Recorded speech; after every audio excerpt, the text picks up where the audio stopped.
XLOOKUP replaces older error-prone functions like VLOOKUP and is simpler than index match.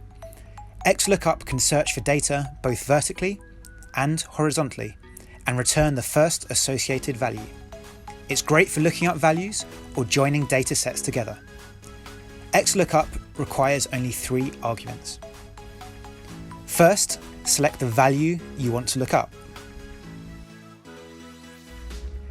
Next, select where to look for the value.